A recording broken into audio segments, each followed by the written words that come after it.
শুভেচ্ছা আদাব। সুপ্রিয় দর্শক, এক ঐতিহ্যবাহী টেলিভিশন সদা সতর্ক এবং সত্য প্রতিষ্ঠিত মা টেলিভিশনে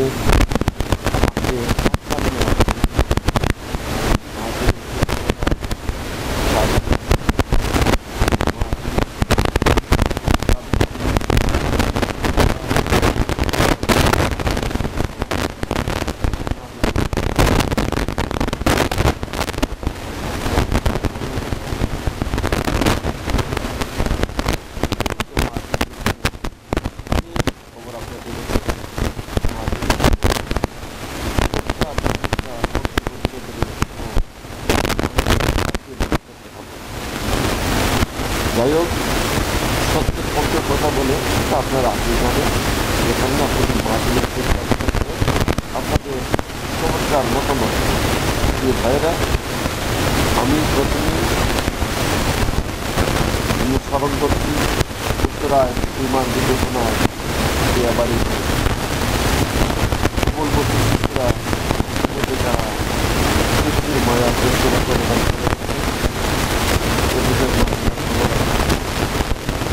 গভীর শোক কথা সর্বপ্রথমে মা বাবা যারা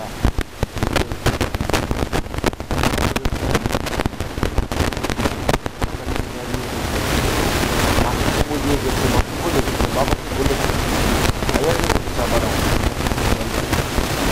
সেই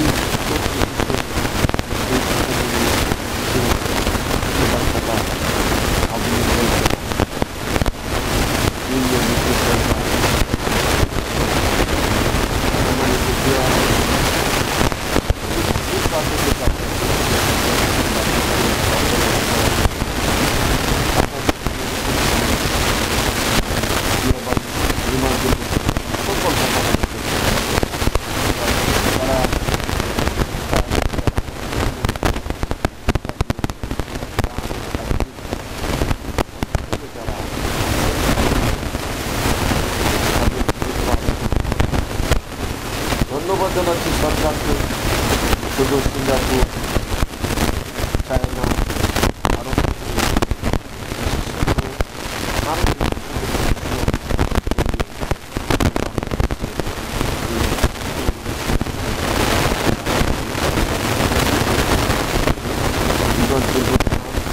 দুর্ঘটনা কিনা হলে কিছু সেটা ভালোভাবে আপনাকে গভীরভাবে তদন্ত করে সম্মুখে কথা এবং জানানোর জন্য আমরা সাদা করে আহ্বান জানাচ্ছি। প্রিয় দেশবাসী, আজকে অত্যন্ত ক্রান্ত মন নিয়ে আমরা দোয়া চাই আল্লাহ পাক, বিশেষ করে যারা শিশু হারিয়েছেন, মা বাবা আত্মীয় তাদের আল্লাহ এই ধৈর্য ধরা তৌফিক দান করেন। আমি প্রিয় দেশবাসী, আপনারা জানেন বিগত বছর ধরে আওয়ামী ফ্যাসিস্ট সরকার বিদায় হওয়ার পর থেকে বিভিন্ন দল বিভিন্ন নাম দেওয়া সমন্বয় সব বিভিন্ন নাম দিয়ে দেশে একটা কি জন্য তারা আমার প্রথমে পজিটিভ মনে হচ্ছিল দেশের জন্য কিছু একটা করবে তারা, যেহেতু তারা পূর্বের অভিজ্ঞতা নেই, তারা হচ্ছে বয়স তরুণ, স্কুল কলেজের ছাত্র, তারা যতটুকু করেছে মাঠে ছিল, বুক পেতে রক্ত দিয়েছে, তারা শহীদ হয়েছে অনেক। সেই জন্য সেই সব তরুণদেরকে আমরা মনে করি, তাদের প্রতি শ্রদ্ধা জানাই। যারা নিহত হয়েছে তাদের দুঃখের মাগফিরাত কামনা করছে, আহতদের দ্রুত চিকিৎসার আরোগ্য কামনা করছে। কিন্তু যারা ছিলেন তারা তো একা ছিলেন না, সমগ্র বাংলাদেশের মানুষ, একমাত্র যারা আওয়ামী ফ্যাসিস্ট নামদারি যারা তাদের সবাই আমরা বাংলাদেশের মানুষ আমরা মাঠে মিলেছি। যখন ঢাকা বিশ্ববিদ্যালয়ে ছেলেরা বলছিল আমাদেরকে বাঁচান, তখন আমরা মা বোনেরা আমরা গার্জিয়ান আমরা নেমেছি, রাজপথে নেমে আমরা তাদেরকে প্রতিবাদ চেয়েছি এবং সেই সাহসে আপনাদেরকে আমাদের সাহসী ধন্যবাদ জানাই। কিন্তু আপনার সমন্বয় পরিচয়ে আপনার বিভিন্ন জনের এই সরকারি গ্রুপে এর অনেক স্টিল করবেন, কোটি কোটি টাকা অর্জন করবেন, সেই জন্য তো আমরা ফ্যাসিস্ট বিদায় করি নাই। আপনারা সমন্বয় পরিচয় দিয়ে আপনারা যারা আওয়ামী লীগের খুঁজে খুঁজে তাদের বাড়িতে দিতে কোটি কোটি টাকা আপনার চাঁদা দাবি করবেন, আপনার রাস্তা দাঁড়িয়ে চাঁদা দাবি করবেন, আপনারা অত্যন্ত সতর্কতার সাথে বিভিন্ন দলের পরিচয় দিয়ে মানুষের বাসা বাড়ি দখল করবেন। এখনও সিলেট শহরে বিভিন্ন জায়গার দখল মুক্ত হয় নাই, এমনকি বাংলাদেশ সেনাবাহিনী এটাও তারা দরখাস্ত রাখেনি। আমরা দুঃখ কার কাছে বলব? সমন্বয় পরিচয় দিয়ে ছাত্ররা যখন ধরা খেল তখন তাদের সেন্ট্রাল নেতারা বলল সব স্থগিত করা হইল। তাহলে ওনারা জানেন না এটা কি হঠাৎ করে হয়েছে নাকি? এটা থেকে আবার কনভার্ট হয়ে গেছে রাজনৈতিক দল এনসিপি। তারা বড় বড় ফোনকার দিতেছে, তার রেজিস্ট্রেশন নেই, অথচ তারা 1000 কোটি টাকার মহড়া দিচ্ছে। তাদের এই যে বাংলাদেশ মুখ করতেছে, হাজার হাজার কোটি টাকাটা যাচ্ছে, এই টাকাটা তারা কোথায় পেল? আমরা তাদেরকে ভাবা দিই, অবশ্যই তাদেরকে সম্মান করি, কিন্তু এত টাকা কোথায় পেল? আমরা শুনেছি যে একটা পিএস 400 কোটি টাকা নাকি সে মেরে ফেলেছে। যারা এনসিপিতে আছেন বয়স তরুণ, তারা দেশ সম্বন্ধে জানে না, রাষ্ট্র পরিচালনার ক্ষমতা নাই, রাজনৈতিকের যে একটা ভাষা, রাজনৈতিক পরিচালনা, রাজনৈতিক বলতে গিয়ে দেশ পরিচালনা কিছু কী করতে হয় সেটা তারা জানে না। হঠাৎ কেউ পিছন থেকে বইলা দিল, তখন তারা এই দাবিটা উত্থাপন করলো, উত্থাপন করে বাজার গরম করে দিল, দেয়া একটা নির্বাচন দীর্ঘায়িত করার একটা অপচেষ্টা। একটা দেশের যে একটা অশৃঙ্খল অস্থিতিশীল অবস্থায় আছে, মানে একটা নির্বাচিত সরকার গঠন করলে তার ফুল ক্যাবিনেট তার অবস্থান থাকবে, সবার ক্যাবিনেট যার যার দায়িত্ব বুঝে নেবে, দায়িত্ব পরিচালনা করার চেষ্টা করবে।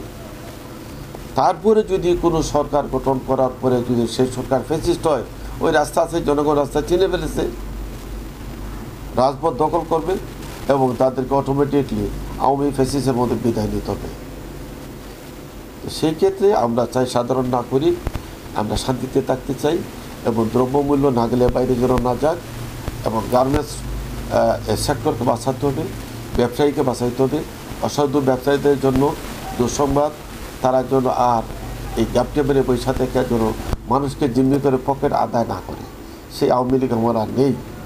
স্বাধীন সার্বভৌম বাংলাদেশের বুকে স্বাধীনভাবে আমরা চলাফেরা করতে পারি। এখনও কিন্তু দাপট খাচ্ছে, এখনও বিএনপির নামে বিভিন্ন নামে রাজনৈতিক বিভিন্ন নামে বেনামে চাঁদাবাজি চলছে, বাড়ি দখল হচ্ছে, বাড়িতে কাজ করতে পারতেছে না, এগুলো চলছে। এখন পুলিশকে বলার পরে অনেক ক্ষেত্রে পুলিশ নিষ্ক্রিয় ভূমিকা পালন করছে। আর্মিকে বলা বলছে যে না, জায়গা বাসা আপনার নিচ্ছে না। অলরেডি একজন প্রবাসী মহিলা লন্ডনে জায়গা দখল হয়ে গেছে। স্যার আর্মি কাছে যাওয়ার পরে উনি বলছে আপনারা আদালতে যান। তার মানে আদালতে যাওয়ার পরে দীর্ঘমেয়াদী 6-7 বছর তখন এখানে যাই, হালাল হয়ে যাবে বাড়িটা। আমরা কোথায় আছি? কোন দেশে বসবাস করছি? আমরা কোন প্রফেশনে আছি? আমাদের পেশা কি? আমরা চলি কীভাবে? সব কিছু মিলিয়ে আমরা বলব করি যে আজ আমরা শান্তি চাই, শান্তি শৃঙ্খলা নিরপেক্ষ একটা নির্বাচন চাই, এবং একটা রাজনৈতিক অস্থিরতা বন্ধ করে একটা স্থিতিশীলতা চাই। প্রকৃত অর্থে যারা রাজনৈতিক প্র্যাকটিস করে, যারা দেশের জন্য প্র্যাকটিস করে, বিশেষ করে 71 সালে যারা জীবন দিয়েছে, যারা যুদ্ধ করেছে, মুক্তিযুদ্ধ, তাদেরকে আমরা সম্মান জানাই, সহযোগিতা সালাম জানাই। 71কে বাদ দিয়ে কোনো কিছু হবে না।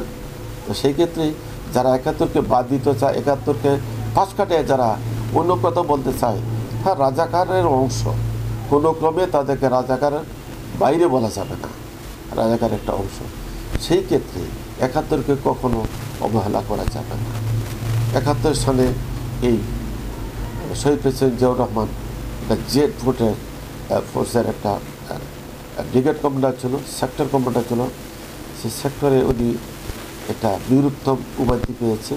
তাইলে আমরা কখনো মুক্তিযুদ্ধকে হেলা হে করবো না এবং ভবিষ্যতে করার চেষ্টা করব না। আমরা চাই যে কোনো দলে, রাজনৈতিক দল তার রাজনৈতিক মতামত দিতে পারে, তবে সবার আগে জনমানুষের কথা চিন্তা ভাবনা করতে হবে, বাংলাদেশের কথা চিন্তা হবে, বাংলাদেশ সামরিক ভৌগোলিক চিন্তাভাবনা করতে হবে, এবং পার্শ্ববর্তী রাষ্ট্র তাদের এই পলিসি থেকে, কৌশল থেকে বেঁচে চলতে হবে।